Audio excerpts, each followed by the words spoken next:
Greetings, everybody. Welcome back to Weekly Wildlife Wisdom. So far, I've been your host, Zero Yeti. Without further ado, let's get into it. The first animal of the week being Panthera leo melanchoita,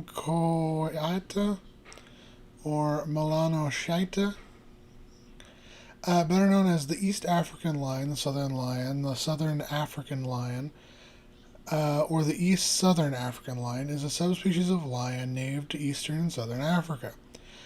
Here they prefer to inhabit grasslands and savannas, but are also known to inhabit woodlands, scrublands, and montane forests. African lions are the most social of all wild felines, living in groups of related individuals and their offspring called prides, which number 3 to 30 females and 1 to 4 males.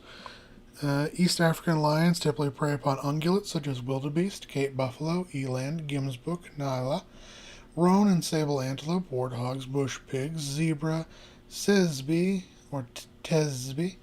waterbuck, kudu, hartebeest, kob, and Thompson's gazelles. However, they are also known to prey upon other animals, from as small as common mice to as large as young or infirm African bush elephants. Lions are themselves occasionally preyed upon by other predators, such as wild dogs, hyenas, leopards, other lions, and crocodiles.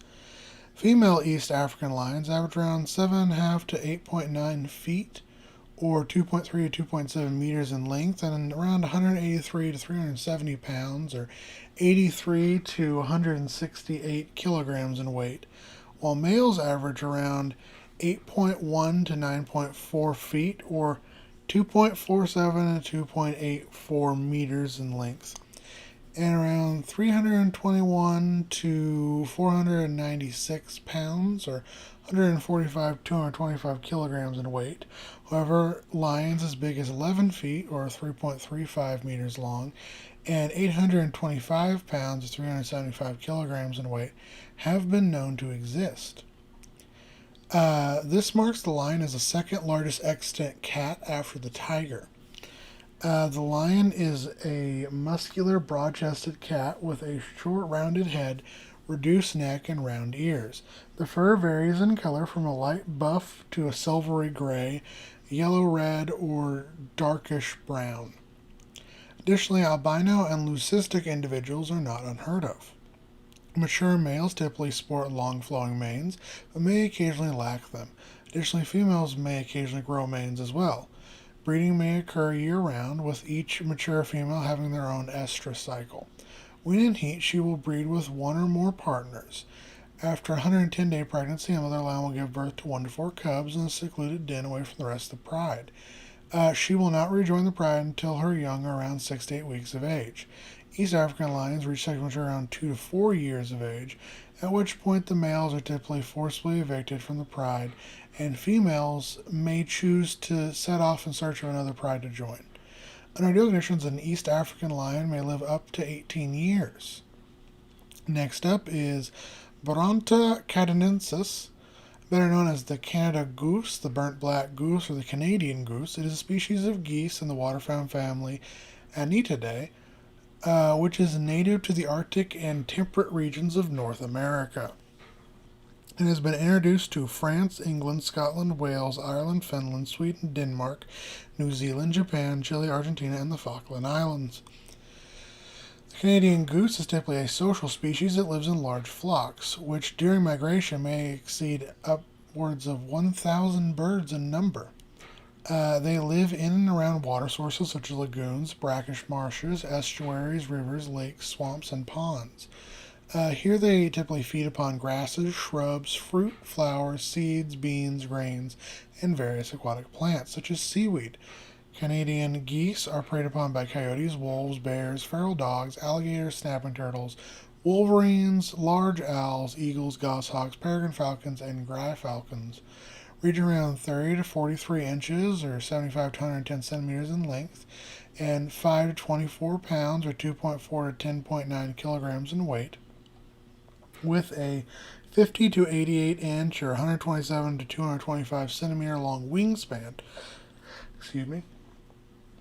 The Canadian goose is the largest of the true geese. Canadian geese sport a long neck, webbed hind feet, and a broad body. In terms of coloration, they are typically have a black head and neck, white cheeks, white under the chin, and a brown body. However, some sport a pepper-spotted or brown neck with brown plumage. These birds often form long-lasting monogamous pairs, only finding another partner when the current one passes away.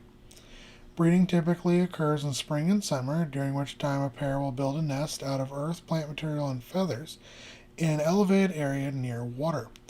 Here, a female will lay 2 to 9 eggs, which are then incubated until hatching, some 24 to 32 days later. As soon as the goslings hatch, they are immediately capable of walking, swimming, and finding their own food, yet remain by their parents' side until they are over a year of age. Sometimes groups of Canadian geese will collaboratively raise their young in a creche. The young learn how to fly at around 6 to 9 weeks of age, reach sexual maturity around 2 years, and may live up to 40.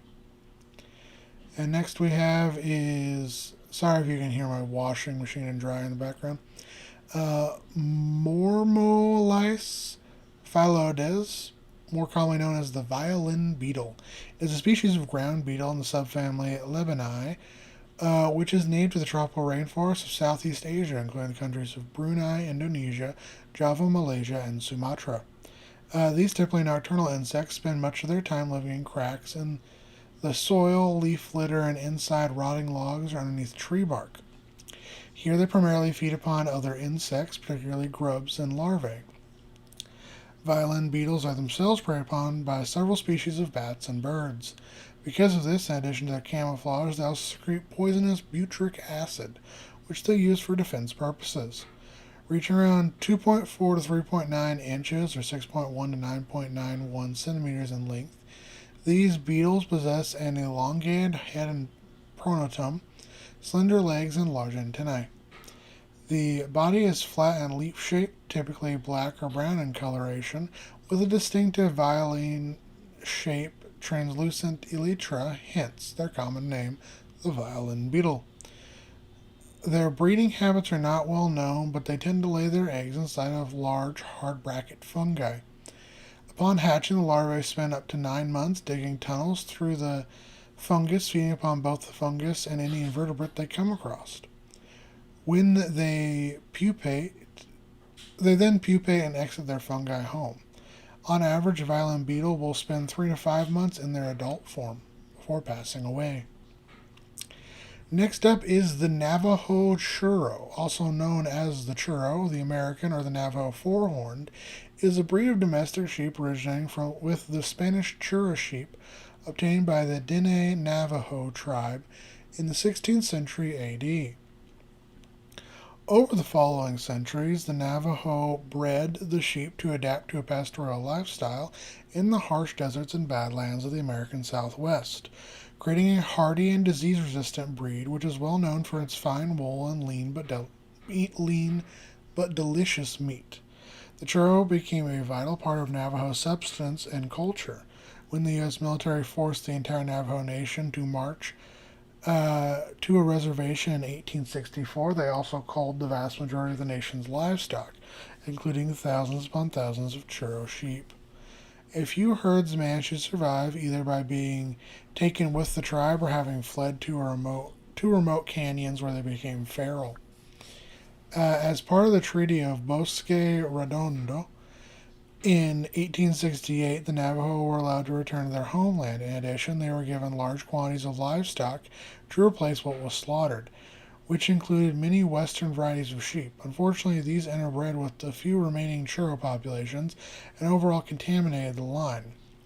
Then in the 1930s, the U.S. government implemented the Navajo Livestock Reduction Act, in which they again slaughtered a large number of the Navajo Nation's livestock,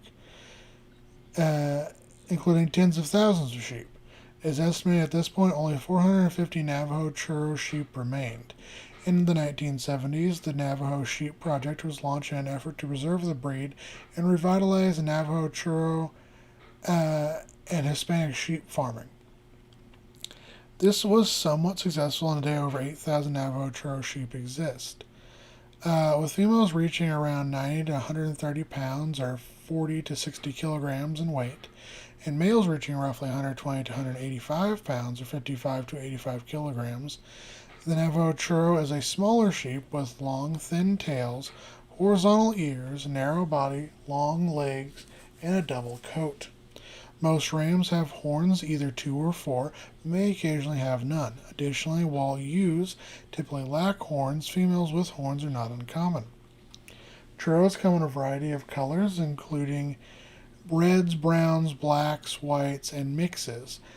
The color may change with age, and they may have different color patterns, such as ones with piebald patterning or eye patches or hip spots. Mothers typically give birth to twins, and under ideal conditions, the Navajo churro may live upwards of 15 years. Next up, we have Ostronottus ocellatus, better known as the tiger oscar, the velvet cichlid, the marble cichlid, or simply the oscar. It is a species of fish in the cichlid family Cichlidae, which is native to the warm tropical slow-moving rivers, creeks, and lakes of Brazil, Colombia, Ecuador, Guyana, French Guiana, Suriname, Peru, and Venezuela. They have also been introduced to China, Australia, and the U.S. state of Florida.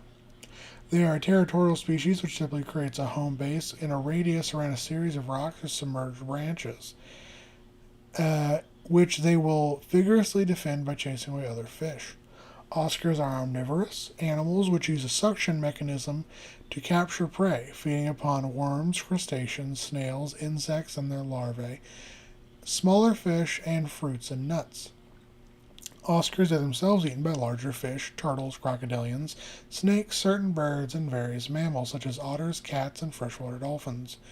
Reach around 18 inches or 45 centimeters in length and around 3.5 pounds or 1.6 kilograms in weight. The oscar is a stoutly built fish which is typically darkly colored with yellow ringed spots or ocelli on the caudal, pinnacle, and dorsal fins. Albino, leucistic, melanistic, and xanthic individuals are also very common. Most juvenile oscars have a different coloration from adults and are striped with white and orange wavy bands and have spots on their heads. An oscar is also able to rapidly alter the shades of its coloration, which it uses in tutorial and mating displays. Breeding occurs during heavy rains, and during such time a female will lay her eggs on a flat rock or cleared out space substrate. Once the male fertilizes the eggs, they both aggressively guard their brood against would-be predators until the young hatch into fry and spread out on their own. Under ideal conditions, an oscar will reach sexual maturity around 1 to 1.5 years of age and may live up to 20.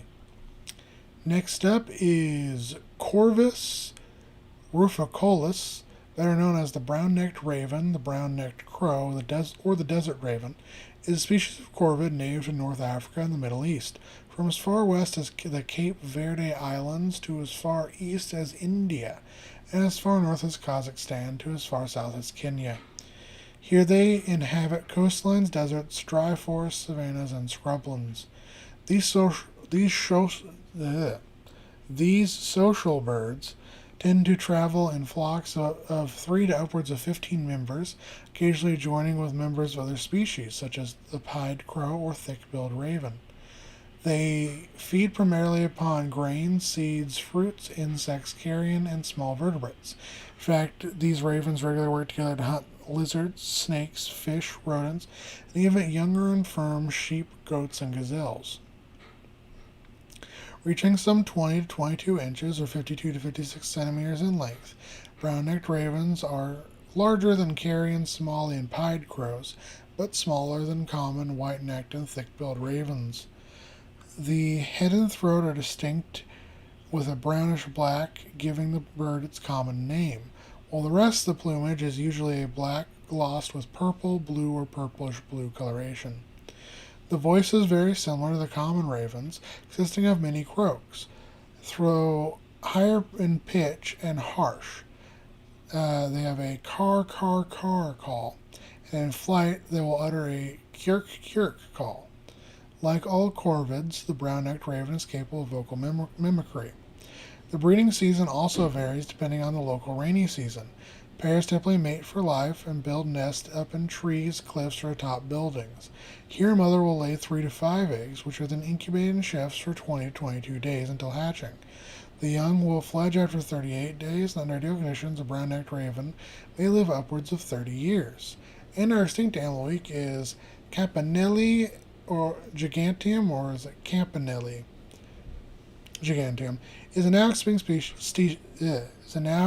species of exceptionally large sea snail which live throughout much of the world's oceans, particularly the Tethys Sea, from the Eocene to the Bartonian of the Eocene, some 56 to 38 million years ago. The first remains, consisting of a near-complete shell, were named and described by French naturalist Jean-Baptiste Pierre-Antoine de Monet Chevalier de Lamarck. As a long name, in 1804. Since then, hundreds of Campanile Giganteum remains have been recovered from Spain, England, Croatia, Turkey, Egypt, Pakistan, and in particular the Paris Basin region of France, especially Cave aux Collègues, or the Cave of Shells. Campanile Giganteum, or Campanile, is primarily known from its distinctive elongated conical shell, of which intact specimens range from 16 to 35 inches long, or 40 to 90 centimeters, with some partial specimens indicating they may have gotten upwards of 47 inches, or 120 centimeters in length. Not even factoring in the soft tissue body, these shells alone mark Campanile Giganteum amongst the largest shelled gastropods to ever live. In life, Campanile Giganteum would have inhabited shallow seas and warm coastal waters, feeding upon algae, seaweed, and other aquatic plants. As always, take care to my guys, gals, non-binary pals. Have a wonderful day.